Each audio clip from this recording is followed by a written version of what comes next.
每当出生一个健康的孩子，就必须要有一个老人死去。老头看着刚生下孙子的女儿，面色凝重，很是无奈。尽管有再多的不舍，他也只能最后一次抚摸女儿的脸颊，亲吻额头，再与白头到老的妻子做道别，然后奔向悬崖一跃而下。在这座岛上，有一人出生就必须有一人死亡。原来，在未来，一场流感病毒让世界成了末日，物资的稀缺让人们疯狂到以同类为食，幸存的人们惶惶不可终日，各自寻求庇护所。而一小部分人竟发现了一座未曾被病毒侵袭的小岛，这里有些物资，且适合种植一些蔬果。于是岛民便在四周围起了铁丝网，一旦有陆地上的人想要闯入，便立刻射杀。在几个决策者的领导下，他们自给自足打造了一个末世后的乌托邦。这里的规则相当严苛，每个人都要通过劳动和其他贡献为自己积分，积分靠前的人享有特权，比如优先生育和获得更多的食物。可经过周密的计算，却发现小岛只能维持513人的生存。每当有新生命诞生，就必有一人得选择自我牺牲。可老头刚跳崖不过几秒，众人就在惊慌之中迎来了女人的第二个孩子。这样的结果让领导层都傻了眼，因为超声设备的短缺，根本没有人料到会出现双胞胎的情况。可事已至此，必须有人为此牺牲。就在这时，医生马克提出了异议，或许多一人也根本没什么影响。而身为小岛绝对领导者的朱迪却坚决反对，打破规则并不是什么好事，哪怕只有一次例外，都会导致有人不再愿意遵守规则，最终将会是绝对的混乱。他决定从积分最少的3位岛民中选出牺牲者。消息一出，吓坏了眼前的查理，因为之前工作时不小心撞坏了卡车，他的积分直接掉到了倒数第3。可自己还这么年轻，并不想死。倒数第2的是一位孤寡老人，他孤僻又体弱，几乎没给小岛做出过任何贡献。而排在最后的是眼前的胖子艾迪，他最大的恶行就是在生病后给自己偷了一片止痛药。一瞬间，艾迪就彻底慌了。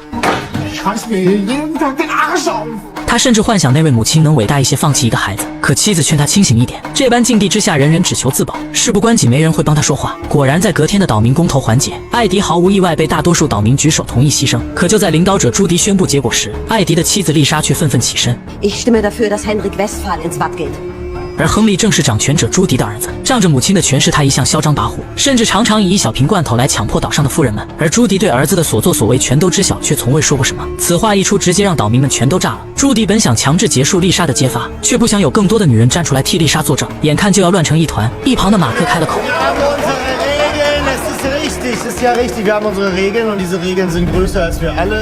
Woran uns Beatrice richtigerweise immer wieder erinnert, keiner steht über dem Gesetz. 显然，马克对朱迪与儿子的所作所为也诸多不满。一番话让朱迪如坐针毡，但为了保住自己的位子，他不得不宣布由儿子来代替艾迪。可他还是强行使用了特权，他并不会把儿子扔进海里，而是将他驱逐出岛。外边艰难的环境对他来说跟死没什么两样，而岛民们也并不敢多说什么，因为所有的资源都由朱迪一手掌控。可马克却没想到这个决定会威胁到儿子的生命，儿子莱奈森竟主动申请跟随一起离岛。原来马克一直都带着儿子一起研究疫苗，可因为岛上根本没什么医疗资源，10几年来都毫无进展。莱奈森知道想要研究有所结果，就必须离岛到陆地上寻找更多的资源，但这也意味着他把自己的半条命交了出去。马克立即找到朱迪，想请他撤回儿子的申请。可想起白天马克帮助那些岛民驱逐自己的儿子，朱迪也要他尝尝同样的滋味。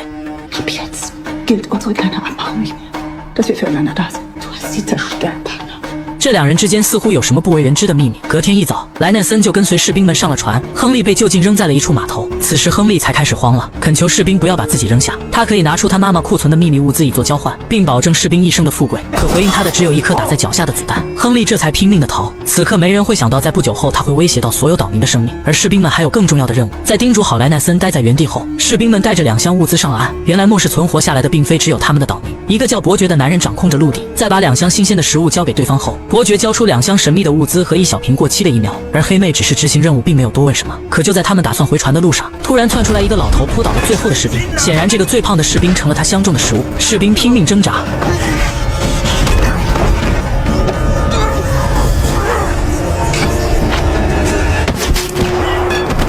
士兵赶紧惊慌地戴好面罩，几人慌张地往船上赶。可他们回去后才发现，莱奈森不知道何时已偷偷离开了船，而情况紧急，众人一致决定不再等待，立刻回岛。可第一次离岛踏上陆地的莱奈森刚走出没多远，身后就突然出现一个鬼鬼祟祟的男孩。莱奈森忙慌张地让对方退后，却没想到对方竟直接扔过来一个东西。他捡起后才发现那竟是一瓶未过期的疫苗。紧接着男孩就告诉莱奈森，像这样的疫苗他还有很多。不久前他在一条船上发现了个实验室，那里有很多的医疗物资。莱奈森想都没想就跟着对方上了船，可那并不是实验室的所在地。船舱里又大又暗，没多久男孩拿出整整一大盒疫苗，要求莱奈森能答应带他与朋友们一起上岛，否则绝不会说出实验船的位置。莱奈森推脱要先验证疫苗的真假再做商量，却不想直接激怒了其他的幸存者，气氛瞬间变得剑拔弩张。惊慌之中的莱奈森开了一枪，然后拔腿就跑。可当他逃出后，才发现回岛的船已经开动。莱奈森忙拼命追赶，可面前却突然窜出来的男人把他扑倒在地。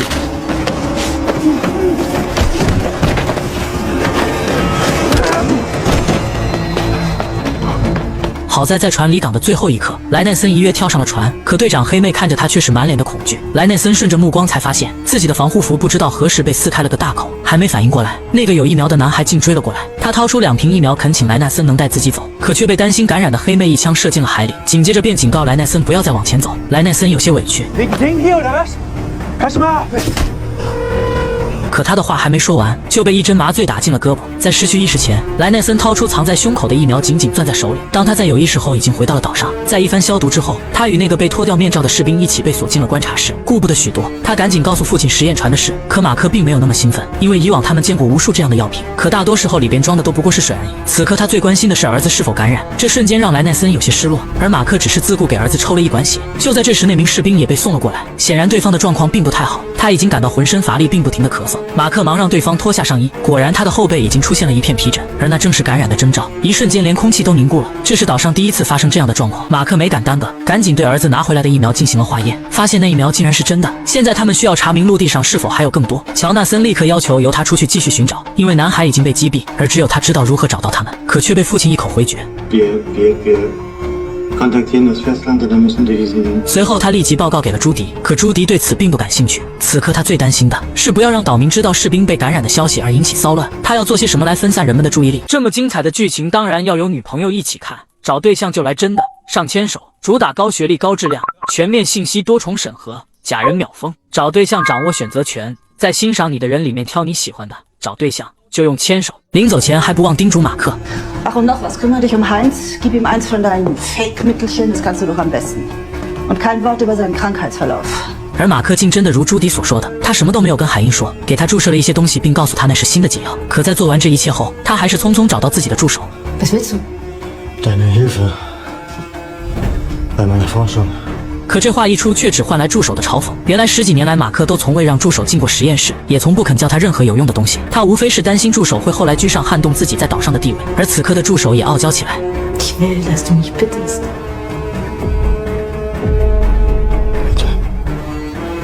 第一次进实验室就让助手傻了眼，观察室里摆着从陆地交换回来的2个箱子，而里边装着的竟是2个未被感染过的幸存者。这些人的亲人为了一口食物就把他们卖给了伯爵。一瞬间助手就反应过来，马克竟一直都在拿这些无辜的人做实验。他通常会先注入疫苗，再注入病毒，以验证自己所研发的是否有用。显然到目前为止都未成功，而这次他直接给他们注射了病毒。他得尽快研发出抗体，可不等有所结果，海因就已经没了呼吸。而几天过去之后，那2名来自陆地的幸存者状况也越来越差。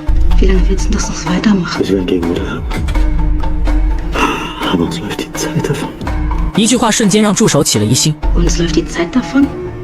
可马克并没有回答，只是在助手离开后去见了儿子。原来莱奈森也早已感染，他需要赶快找到抗体救儿子的命。而另一边的朱迪正忙着转移岛民们的注意力，因为海因的死，岛上多出了一个名额，他们决定向陆地开放招纳，但那人必须精通医学，显然这是马克所要求的。可马克分明处处都在跟朱迪作对，那朱迪又为何会听他的？两人之间的关系似乎并非看上去的那么简单。消息通过陆地的伯爵扩散了出去，而一个大胡子岛民立即用偷偷制作的无线电联系了在陆地的妻子。2年前，他作为水利工程师被招募上了岛，他叮嘱妻子抓紧尽量多的背诵一些医疗知识，而不久后他竟真的通过了初试。一起通过的还有另外一个女人，女人自称是名外科医生。最终面试由马克来提问，面对专业提问，这2人都对答如流。可在回答假设手术操作时，大胡子的妻子却有些结巴，这直接导致他丢掉了上岛被庇护的机会。最终投票留下了那个叫丹妮的外科医生。当结果出来时，站在一旁的大胡子满脸的恨。没多久，被招纳的丹妮就上了岛，可当他半夜从沉睡中惊醒，却发现大胡子正恶狠狠地盯着自己。却不想就是这一局，很快就让丹妮暴露了自己的真实身份。隔天一早，怀恨在心的大胡子趁着值班的男人喝醉，竟直接爬上风车，敲坏了风车的零件。从监控里看到的醉鬼吓了一跳，忙拖着烂醉的身体爬上去查看，可刚爬了几个台阶就脚下一滑。很快，男人就被送到了医疗处，他的腿已竟然折断。并不擅长于此的马克想要等新招来的丹妮来进行医治，可助手却说没那么多时间。Der Knochen ist total zersplittert. Wir müssen das Bein jetzt abnehmen. Wir haben jetzt eine Spezialistin hier. Joachim ist in einem Scheißzustand. Wir müssen ran. Ja, mach jetzt jemand, für dich ist das Routine. Wenn wir jetzt nichts machen, dann kriegt er eine Blutvergiftung und dann stirbt er uns noch weg. 无奈马克只能拿起了锯子，直到手术结束，丹妮终于赶了过来，可他只是有些慌张地站在那里。马克自然察觉到了不对劲。Was ist hier los, Daniela? Du bist gar nicht erholen. 丹妮见状干脆摊了牌，原来他并不是什么外科医生，不过是个瑜伽教练。马克面试时提出的那些问题他早已烂熟于心，为了得到这份工作上岛他竭尽全力，紧接着便莫名其妙说了一句，这让马克有些崩溃。Willst du mir denn helfen? Beatrices Tage sind gezählt. Bald läuft es hier anders. 就在这时，身后的门被推开，马克的助手竟听到了这一切，紧接着他就威胁马克，他要把所有的真相都告诉朱迪。他知道马克的儿子已经感染，而马克还浪费其他岛民的资源到他儿子的身上，还把这个假医生弄上了岛。Und jetzt seid ihr beide dran. Ich gehe zu Beatrice und erzähle alles. Dann wollen wir mal sehen, wessen Tage hier gezählt sind. Ach, ich würde so gern sagen, du kannst als mein Assi anfangen, aber das würde nicht funktionieren.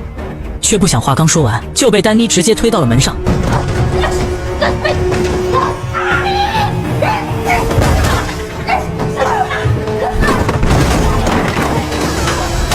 紧接着门里就是一阵叮叮哐哐的声音和助手的尖叫。当丹妮在打开门时，已经是满脸的血，却不想身后的助手并没死透。丹妮直接抄起一旁的灭火器，又向助手砸了下去。丹尼的行为给他吓得目瞪口呆。面对这突发的情况，医生只好走一步看一步。傍晚，两人趁着夜色偷偷将助手抛尸大海。几天都看不到助手的岛主丽丝开始起了疑心，于是他打电话询问医生，而医生每次都是敷衍他。丽丝只好找上胡子，询问截肢的时候有没有发生什么，而胡子被打了麻药，处于昏迷状态，根本不知道。随后，丽丝在医生的办公室发现了一颗掉落在墙角的门牙，这下他更加确信助手已经遇害。于是丽丝拿着门牙来到实验室质问医生，医生只好淡定地笑了笑，然后承认是自己杀了助手，因为医生是唯一有可能研制出疫苗的人。他知道丽丝不敢拿自己怎么样，所以他敢替丹尼顶罪。取而代之倒霉的是工程师尤里。这天判决尤里破坏风力发电机的罪行大会上，丽丝顺便将助手的死也栽赃给尤里，还随便找了件尤里的衣服涂上血迹，谎称经过检测与助手的 DNA 相匹配。这样的证据尤里也是有苦说不出。就这样，岛民们都纷纷投票判决尤里死刑。只见尤里被民兵绑住双手和双脚，然后拖到海里活活淹死。死刑结束后，所有人都离开了现场，只有医生站在原地开始思考这岛上是越来越乱套。随后他来到实验室里，看望被病毒感染后奄奄一息的儿子。由于始终研制不出病毒疫苗，作为父亲他也是无能为力。看着就快死的儿子，医生讲起了当年病毒开始爆发时，他和岛主丽丝干的那些丧尽天良的事。先从病毒爆发的时候开始说起。那时的丽丝还是岛上一家超市的店员，由于大陆的物资都被洗劫一空，岛民们只能在岛上唯一的一家超市囤货。短短几分钟，超市被搞得像清仓大处理，供不应求，老板只能在门口恳求后面的人明天再来。可好多岛民们全家人还没吃午饭呢，双方硬是在门口吵了一整天，见老板处理不了。这时店员丽丝走出来告诉大家，确实像我们老板所说的，现在缺货了，仓库订的一大批货明天才会到达，只要大家明天有秩序的排好队来，超市愿意给所有人打8折。就这样，岛民们听了丽丝的承诺，都乖乖回去。但超市老板不乐意了，你说打8折就打8折，我是老板，你是老板。随后他便当着所有人的面把丽丝骂了一顿，但老板还没意识到这只是个开始。到了夜晚，丽丝趁老板不在，就以生存和安全为主，洗脑所有店员跟随自己管理超市。丽丝清楚的知道，只要控制了超市，就等于控制了整座赫尔戈兰岛。隔天一早，员工们就按丽丝的要求把窗户给涂上油漆，让外面看不见里面的情况。老板看到自己的店被搞成这个样子，大发雷霆。可与丽丝吵了半天，才发现员工没一个替自己说话，现在全都和丽丝是一伙的。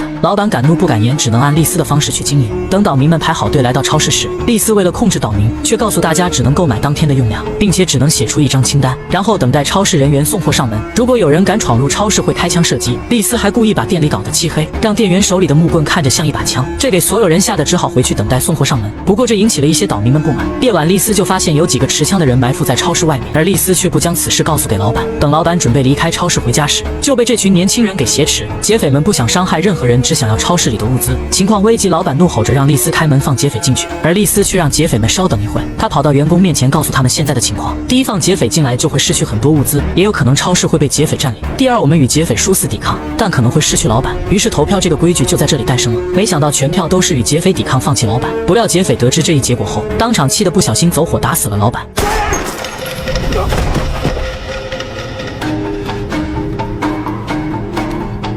然后就被吓得扔下枪，全都跑了。而这些枪就成了店员们的武器。这时的店员们也算是丽丝最初的民兵团。隔天，丽丝就把那个带头抢超市的劫匪带到众人面前处置。这么做一方面是为了得到岛民们对自己的认可，因为抢劫超市威胁到了所有人的生活所需；另一方面则是威慑那些对超市有想法的人。随后，男人就被打得头破血流，捆住双手双脚扔进大海喂鱼。在此之前，医生尝试反对这样的做法，可他发现大多数岛民们都支持丽丝这样做。夜晚，医生和远在大陆的妻子打起了视频。妻子是病毒这方面的专家，被要求留在大陆研究第一个被感染病毒的的患者，所以直到现在还不能回到岛上。也就在两人闲聊时，妻子所在的实验室遭到一群人闯入，可能他们认为病毒就是这些科学家搞出来的，闯进来就对所有工作人员展开无差别攻击。很快，所有人就将医生的妻子给团团围住。妻子为了吓退他们，急忙拿出刚从病人身上分离出来的病毒进行威胁。然而看到这一幕的暴徒们，就更加误以为病毒就是这些科学家搞出来的，愤怒的就把他给活活敲死。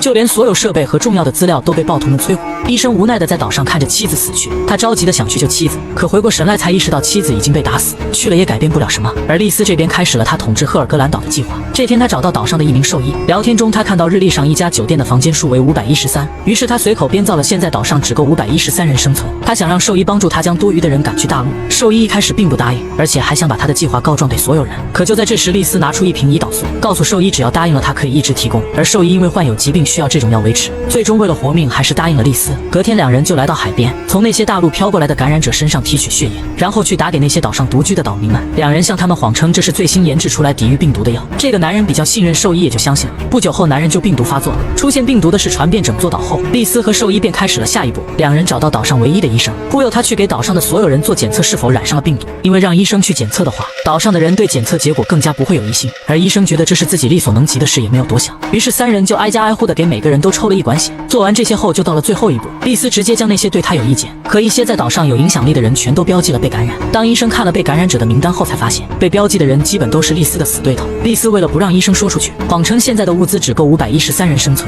我们现在不得不这样做。就这样，医生毫不知情地上了丽丝的贼船。而那些被标记感染的岛民们全都被流放去大陆，有人想反抗的话，就会被丽丝的民兵开枪射杀。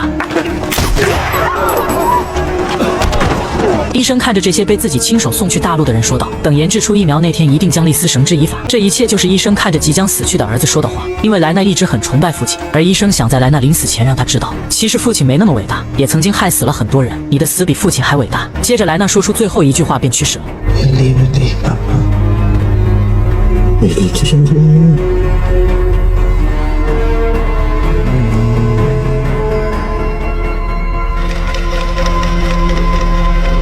之后，医生将他和丽丝还有兽医做的事一句不差的做成录音，想让所有岛民们都知道。尽管兽医劝他不要这样做，但医生心意已决，他已经不在乎岛民们知道后会对他们三人做出什么出格的事。也就在这时，医生的保镖丹尼走来，他直接用枪把磁带给打得稀碎，并告诉医生伯爵正在前往岛的路上，你不能出任何意外，伯爵需要你。此时医生已经听不进任何一句话，他只想找个安静的地方待一会儿。而伯爵这边已经找到了那艘拥有医疗设备的船，里面设备齐全并且完好无损，还能开机。这就是伯爵即将送给医生的小礼物。